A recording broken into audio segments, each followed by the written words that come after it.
Has technology made dating and relationships better or worse?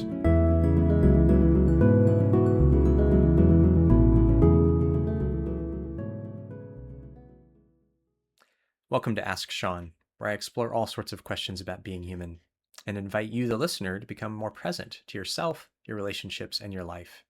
I'm Sean Slevin, a licensed professional counselor and a licensed marriage and family therapist. And if you have a question for me, I would love to hear it from you. You can send that to me anonymously at asksean.org. So today I'm actually going to be going through a series of questions that was sent in by a student from a local university who's doing a project about this topic. So this will be in some ways a bit more structured than maybe some of my videos, but I'm sure there'll be plenty of rambling in between and along the way. But let's dive in. I'm just going to start with reading the first question. In your professional experience, how has the transition from face-to-face interaction to digital-first communication altered the depth and quality of emotional intimacy in relationships? So one of the dynamics here is that I think digital-first communication, it has a way of flattening the experience we have of one another, right? I mean, this literally happens in that you're looking at a 2D, two-dimensional image on a screen, for example, if you're thinking of like a dating profile or social media. You literally do not have that three-dimensionality that we have when we're in person. But it also flattens in that, there's the more removed we are from actual real-time interactive experience, like we're not getting sort of that intuitive, embodied, felt sense of one another, right? Like we are social creatures that we're designed for kind of, just all these unconscious things that we're reading, and how we stand and how we sit and how we talk and how we laugh. And I was actually having a conversation with a friend of mine who's very they're in speech language pathology. Is that the right word? But yeah, and they're an SLP. They work in that field, helping people with speech difficulties. So this person is like very attuned to like nuances of speech patterns. And they were sharing with me that like one of the things that they just enjoy about me as a person is like there's certain quirks about how I speak and say certain words and inflections and intonations. And they take delight in that. And so that's something like that wouldn't come through just text, doesn't come through in a picture. It would come through in a video, right? Or audio, those kinds of things. But, so this is not news, right? We've known for a long time that so much of communication is nonverbal, right? And so when we're kind of navigating a world where things are digital first, where your first contact, if we could even call it contact, is digital, is through text on a screen, right? Like that's a very, very shallow experience that you're getting. Doesn't that doesn't have to mean anything bad about us or the other person, but we just need to recognize the limitations,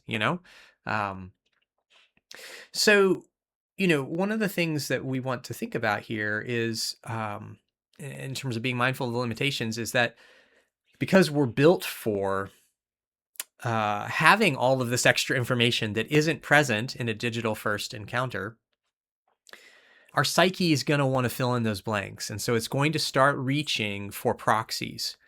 And so what can end up happening, and I'll probably mention this in different ways because it kind of, a lot of my answers to a number of these questions are going to overlap and intertwine. But what happens is we end up, we can be tempted to put too much weight on stuff that actually is a very poor reference point, a very poor proxy. So proxy here is, I can't know what it actually feels like to be in the same room with you from just, reading your social media profile or your dating profile or something. And so instead, I'm going to put too much weight on, potentially, if I'm not paying attention to myself, if I'm not being conscious, I can be tempted to put too much weight on, do we like the same sports team? Do you reference the TV shows that I like? Do you like the right kind of music or whatever, right? What's your political affiliation, right? So it's all these shortcuts, of like, what are the boxes I can put you in so I can start constructing a mental model? Now, it's not wrong to be trying to construct a mental model. Like, that's how we work. But again, we've got to recognize, like, this is a very, very imperfect, very fragile, very imprecise mental model when all I've got to go on is some digital data, right? It does not tell me how I'm going to feel when I'm actually with you.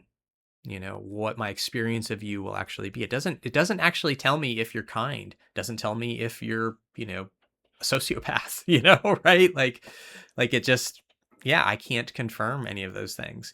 There can be clues and there can be hints, but even there, we want to be careful, right? Because people are complicated, and so somebody might reference something that we could be tempted, if we're putting too much weight on these proxies, we might be tempted to rule them out or rule them in, right? We err either direction because we're putting too much emphasis on this proxy, and so so I think that's hold on here, that sets us up to in a couple of ways. Like it sets us up to start to feel an attraction to an idea of a person and not the real person, right? It starts to get us invested in what we hope for them to be, which may or may not be who they actually are. Now, this is not even getting into the fact that, unfortunately, some of us humans do deceptive things, right? And so in the world of online dating, there can be quite a bit of like bits of subterfuge for both men and women on both ends, right? Where people are trying to sort of play the game in a way to, and which to me is silly, right? Because it's like, if you misrepresent yourself and then you show up and it's like, oh, I'm actually not that at all. Like, what do you think is going to happen? But nonetheless, these are things that we're tempted to. We, in our desperation, we can, delude ourselves into thinking that's a good idea and that somehow that's going to be okay and a good way to start a relationship and so forth. So, but setting aside the fact that, we humans are prone, can be prone to deceptive behavior, just, assuming for the moment, just thinking about the subset of people who they're not trying to be dishonest in any kind of way. They're presenting themselves on a profile, but we can engage ironically in a bit of dishonesty by trying to grasp at sort of more clarity than we can actually have when we haven't met them. We haven't even talked to them on the phone, right? We haven't video chatted. And so that just sets us up in a not good way, right? Because it's like, my psyche is always going to be able to imagine somebody more amazing than who they are, right? Because real humans, we're messy. We're beautiful, beautiful, amazing creatures, but we're messy and we're imperfect and we have frailties and faults and foibles. And, living well in community, living well in relationships involves learning how to be with each other in our imperfections. And I don't mean by that we give a pass on behaviors that we should not tolerate, right? I'm not going to get into all the specifics of like, okay, where should we draw lines, in terms of what's okay behavior and what's not, because that's outside the scope of the questions that I'm going to be answering here. But just acknowledging, like, there are things we ought not to allow, we ought not to put up with, right? But there's also a whole lot of stuff where it's like, we're quirky, imperfect beings, and like, we got to learn how to live with each other in community at the very least, and then certainly if you're going to, do a partner relationship, right? And so I think this is one of the things, and this is a theme that's going to kind of show up again and again, I think, in some of these questions as I answer these questions, is that digital first tempts us to imagine something that's not tied to reality. And that just sets us up for disappointment, for unnecessary disappointment, right? There will be disappointment. That's always the case with humans. And also there's wonderful surprises, right? Like you're amazing in this way that I couldn't have predicted, right? But it sets us up for like, oh, but I was locking myself into a particular vision of who I imagined you to be because I'm like putting all this weight on all these proxies that don't really tell me what your character is like. Don't tell me, what the sound of your voice is or how you laugh or, the things that I'll find endearing after spending some time with you. Right. So, yeah, so I think that, again, this is some of the cost of how digital first, communication, and kind of, digital media, kind of interactions this way, how it flattens things. Uh, Now, I do want to say just a quick aside that I think humans have often used proxies in history, right? Whether healthily or wisely or not, I'm not going to get into, but I think what's different about our current day and age is that pre-technology, kind of, or what we think of as technology now, pre sort of digital era, even in the midst of proxies, there was still usually a web of social relationships where you're getting information through actual humans, right? So there was still these interactions of, oh, so and so, speaks highly of this person or said that they are kind or they are, smart or whatever, right? Like, so there's some actual experiential data that comes a little bit, third hand. Um, and we just don't get that now, right? Like, even if like, you happen to be friends with the same person on Facebook as somebody, right? That tells you nothing. That just tells you there's a digital connection. Like, you don't even know, is that an actual friendship? Is that just a, friendship digital connection of convenience? I mean, you have no freaking clue what that means, right? So it's like, so I think even though proxies in and of itself is not unusual and isn't maybe necessarily bad, right? Like it's, I mean, I think it can be, sometimes you can use it poorly even in, kind of historical times. Um, but particularly now because we're also having using proxies divorced from any actual human connection, right? Nobody I know knows this person, right? That just it further increases my psyche's desire to like, I've got to try to pretend there's certainty here that I don't have, and I'm going to put all this weight on what music you listen to or something that really is not an accurate measure of your character, or what kind of person you are, or what kind of connection we may or may not have when we actually interact, right? So yeah, so I think that's a thing to be mindful of. Let's see here. Yeah, okay, on to the next question.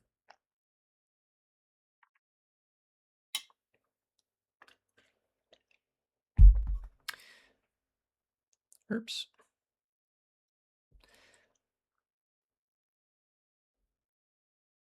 Oh, boogers. All right. How do you believe the infinite options provided by dating apps and social media impact an individual's ability to commit to and sustain a long-term romantic partnership?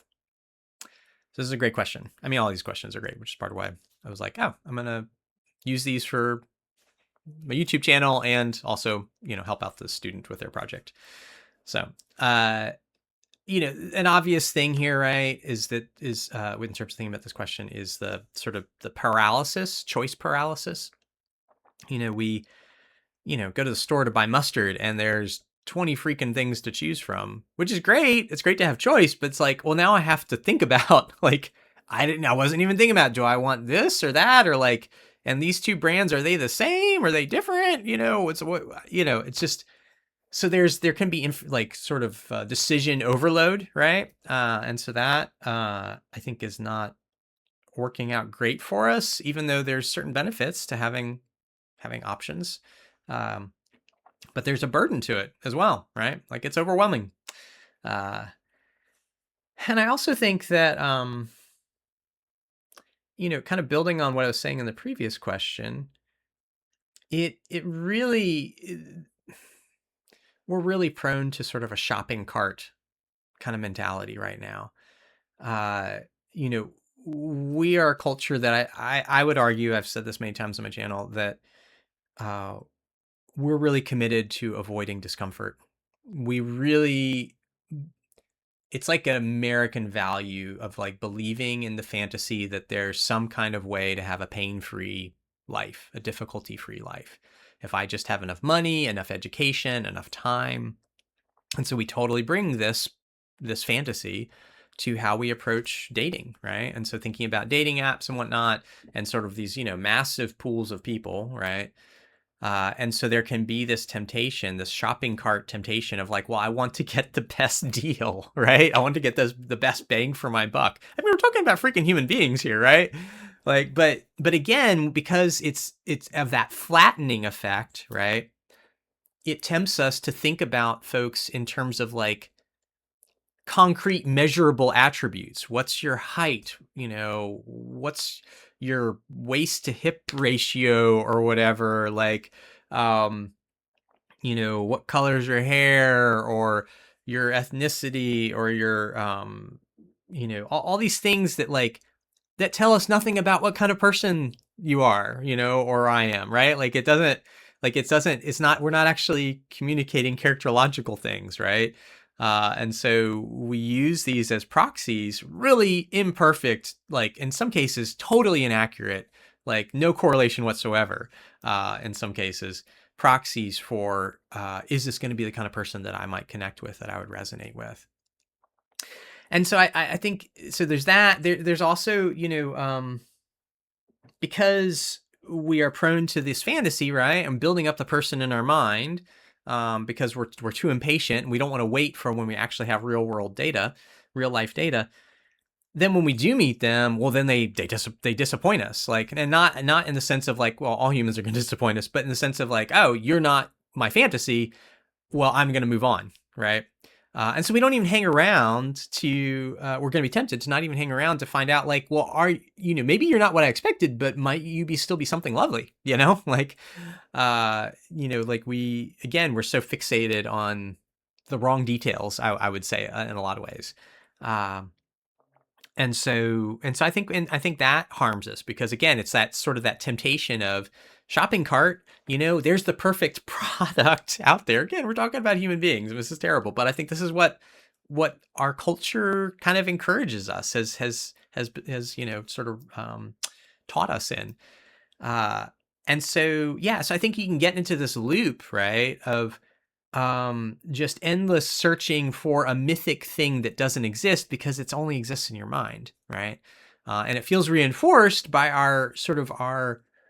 um, our perceptions, our reading into, oh, this profile looks perfect, which again doesn't tell you shit about the actual person. I mean, it tells you a little bit about them, but it doesn't tell you what you can only know by interacting in real time, right? You cannot get that any other way. You've got to have real time, real life encounters with people. And so, yeah, so I think we can really get, we can really get caught up into this, like, well, I just have to keep searching for the perfect thing. And, again, I'm not trying to say we should tolerate bad behavior or abuse or things like that, right? So that's its own conversation. I'm just saying that we're just, I think the digital first kind of thing, infinite options, all of that, it encourages us, it tends to funnel us into an endless search for something that doesn't exist. Which doesn't mean there aren't good people out there. Doesn't mean there couldn't be an amazing partner for a given person. But what we build up on our mind isn't necessarily based on reality, of how actual human beings work. I mean, honestly, this is just a brief aside. I think this is one of the, I mean, I'm not the first person to make this argument, but this is one of the dangers of things like pornography, right? And this is, talked about by, other folks in my field and by researchers and whatnot. But just, it's so, it can be so disconnected from actual healthy, good, connected sex, right? and so it can just build up and sort of train you in like, um, yeah, in ways of being with another person that aren't good. I think romance novels can fall into a similar. I mean, there's a spectrum there, so I mean, I'm not saying all romance novels are automatically bad, but I think there probably are is a decent chunk that would fall into this as well. You know, that are playing into fantasy patterns that aren't real life, that aren't how humans actually work and relate, and encouraging us to like to seek a perfection that we're not going to have in this life. And again, that doesn't mean you don't have standards, doesn't mean you tolerate abuse and that kind of thing. But we got to learn how to live in reality because this is where we are today, right? Even if somehow tomorrow is perfect, I'm not there yet. None of us are there yet. We're all in the beautiful imperfect of today. And so can we learn how to live here, right? Is the question. Okay, so next question. How does the pressure of maintaining a digital identity or comparing one's relationship to perfect online portrayals affect the internal satisfaction of couples? So, this is going to build on, some of the things I've already said. Uh, you know,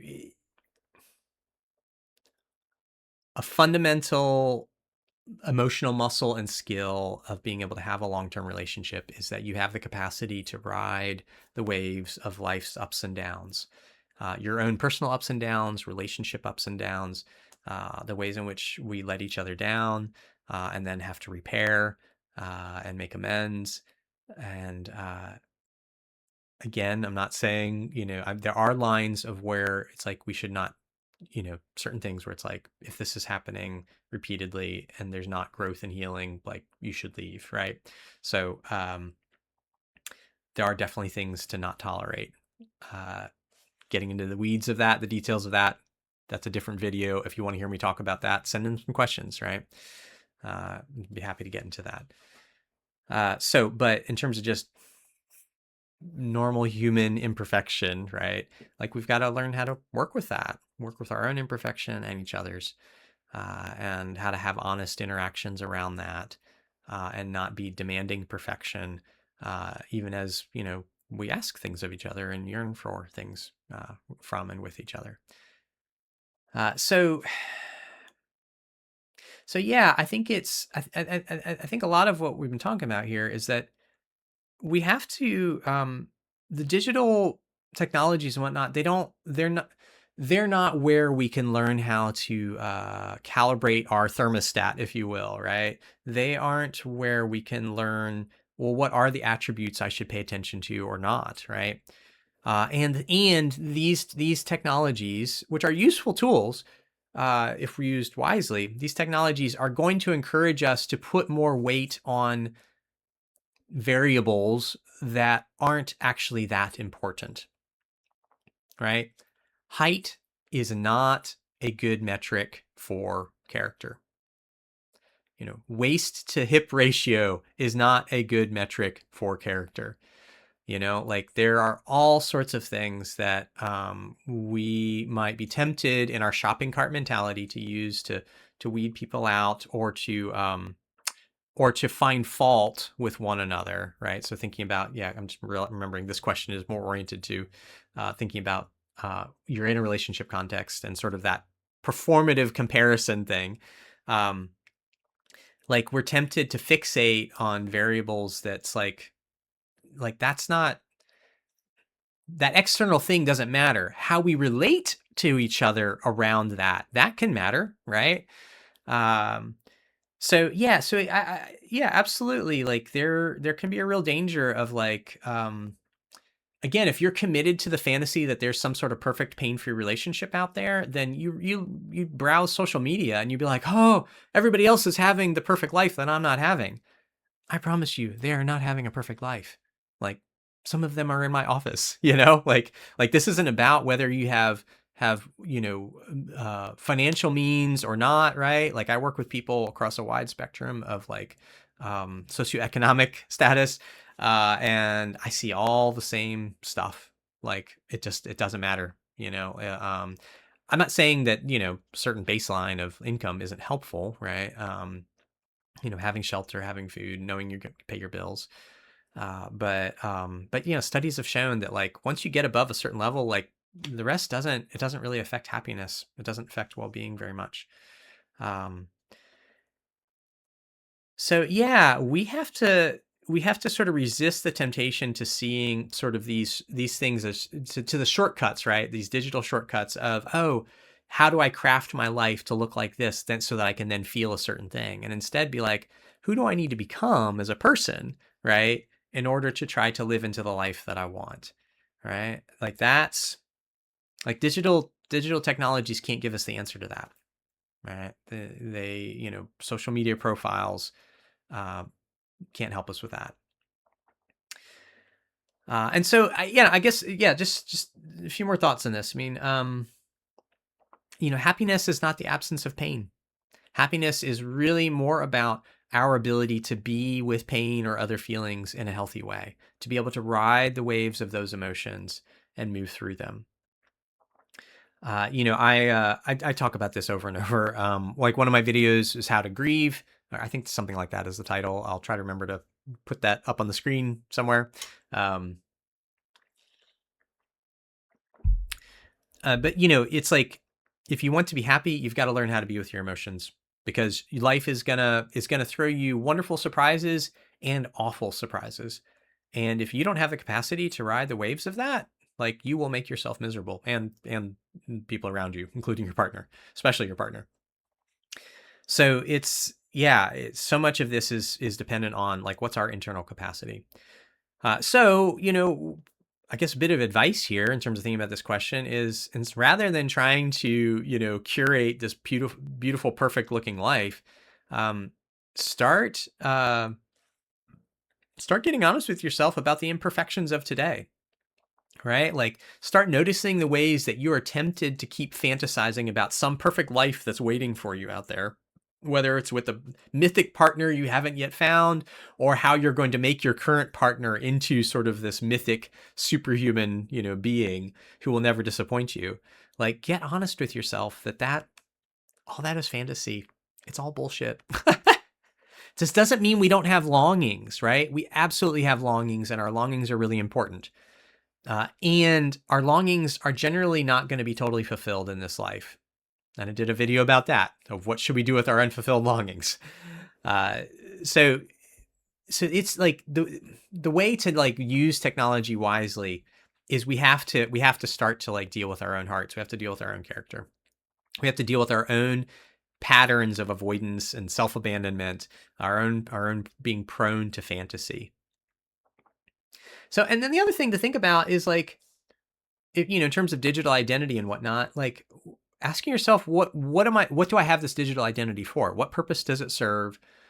Is this for professional reasons? Is this for, personal community reasons?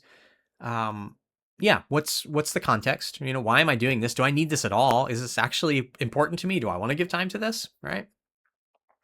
And then to be thinking about how can I, within the limits of whatever that context is, which is going to be different, professional one is going to be different from personal one. But what does it look like for me to be real? To not be so committed to a polished thing, but instead to an honest representation of myself. Being real doesn't mean I have to share every single detail of my life. You should not be sharing every single detail of your life online. Like I would argue that's really questionable at best. That doesn't mean you can't be real, right? So I regularly reference things in my own life in my YouTube videos. And I do so in such a way that still allows myself a degree of privacy because it's less about the exact details. Like folks don't need to know like what exact cereal I had when I'm telling a story about my cereal. And like there was, I think I told a story on YouTube about making a bowl of cereal and then like pouring the milk and the milk was sour, milk was rotten, right? I don't have to get into like there's a lot of detail there that's not important and I don't need to disclose. What matters is, am I bringing forth a real emotion, right? Am I sharing some of my heart? Like that's the thing that matters. So you can do that in social media in appropriate ways, right? To whatever your context is.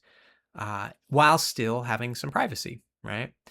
And so I think this is a skill that we have to build because we're in a digital age, right? We have to learn, how do I be a real human being, and allow people to know that I'm imperfect and I don't have all the answers. And also, I don't need to tell every single thing about my life and about my inner world, right? Like, that's, the world doesn't get the privilege of knowing that. Like, I have people in my life who get to know lots of that, but I get to choose, so I want to bring myself forward in a real and authentic way because I'm trying to give people a real encounter of me. And so I do touch real emotions when I tell stories, right? I touch, and I'm touching real experiences.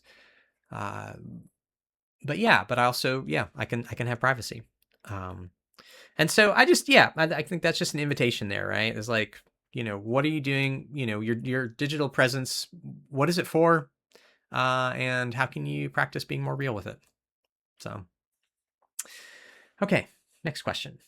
What is the most frequent tech-related complaint you hear from people when they are describing frustrations with their partner or their dating life? So I think this is again, it's gonna build on things I've already said. So there's a degree of repetitiveness, but I think the repeated thing I hear is all sorts of variations where there's a disconnect between their perception and reality, right? Whether we're thinking about like dating profile, which I've talked a bunch about that, dating profile, social media profile, or thinking about like in a partner relationship, or maybe where you're texting back and forth, for example. And we have this tendency, because we're sort of, digital media trains us to sort of put too much weight on digital proxies, as opposed to like treating those as very unreliable data points. Not totally unreliable, but very imprecise, maybe is a better word. Very imprecise data points. Because digital media has a way of training us to treat these things as more precise than they are. Then I mean, I can't tell you how many times people get into fights.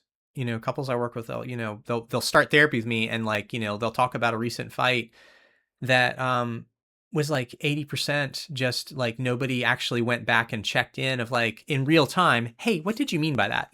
Right? And so there's all these assumptions going on of like, what did that emoji mean at that point? And what did the amount of time it took for them to reply? And like, again, it's just more fantasy, right? In this case, it's a negative fantasy, but it's still fantasy, right? I'm constructing a reality in my mind, and I'm not waiting to where I can actually get confirmation, right? And so yeah, there's just 1,000 variations of this.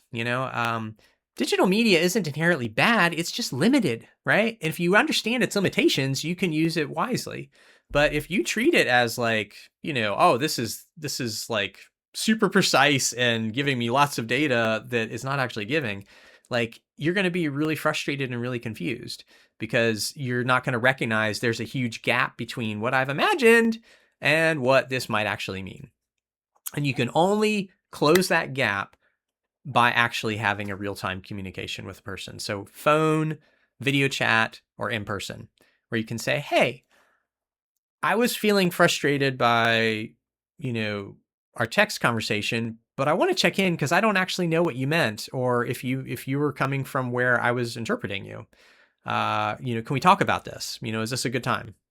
And then without, just flying off the handle, to be like, okay, so when you said this and then so here's how that was landing in my system. Here's the interpretation I was making.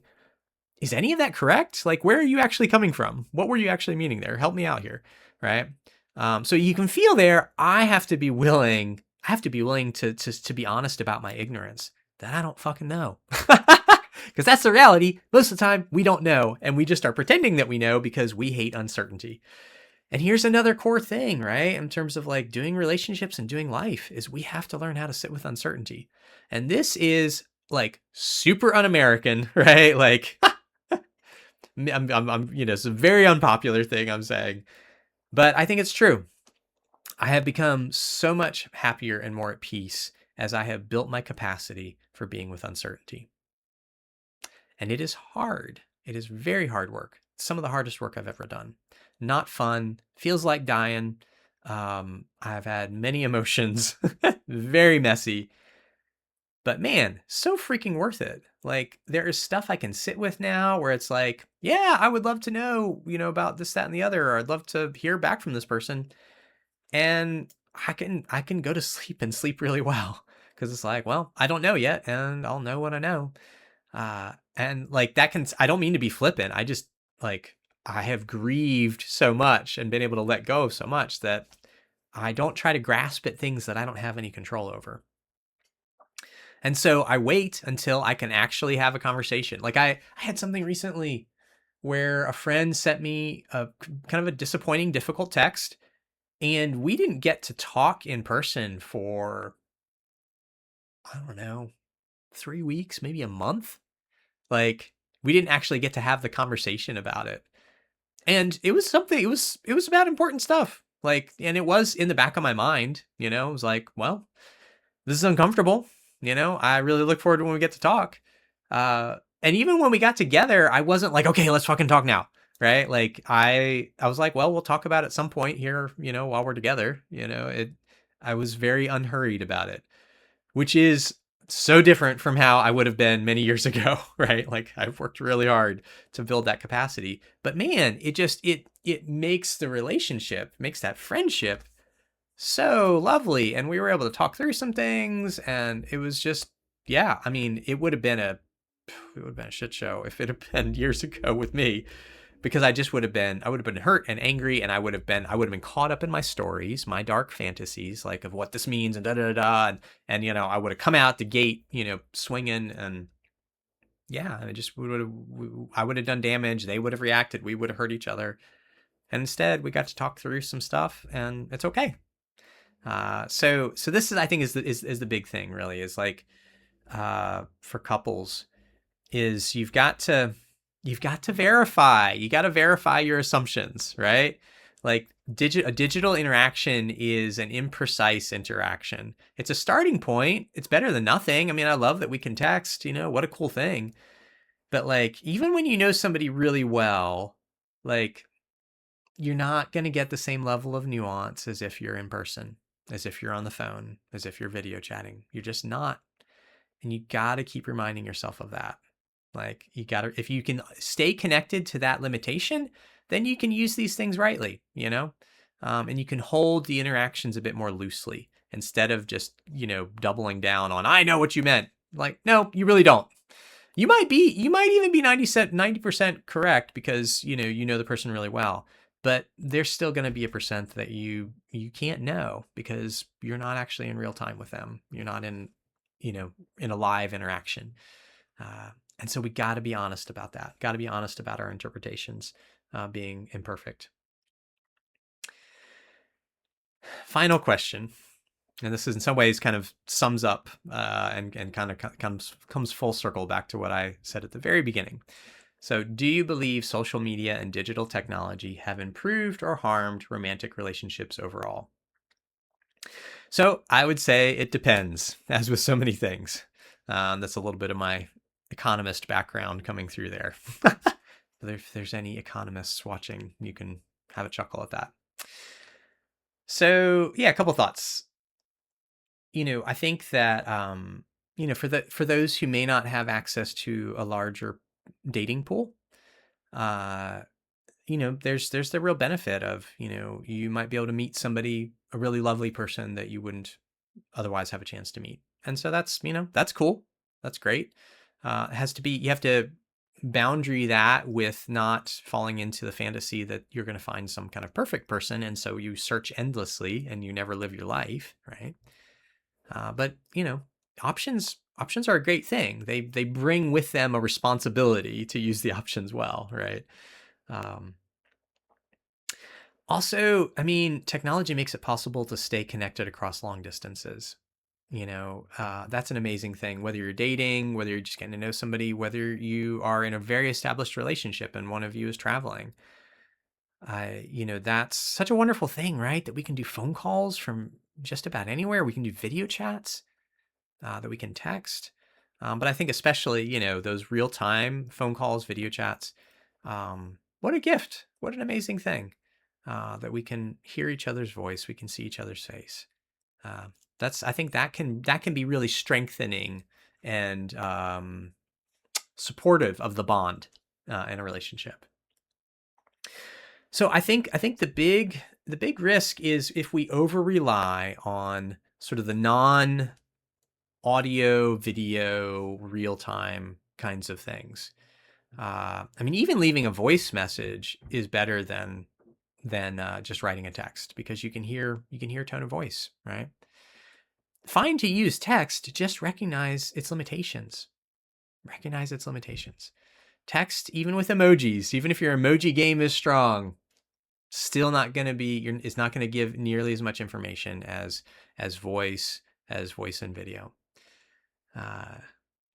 So this, and then actually this is an interesting thing that I was realizing as I was reflecting all this, is that in a lot of ways, I think there's some overlap, and maybe, I don't know, maybe there's been some interesting studies on this, but I think the way that the digital tools and whatnot train us to interact relationally, sort of all this emphasis on proxies that are poor predictors of character, I think it has a lot in common with parasocial relationships.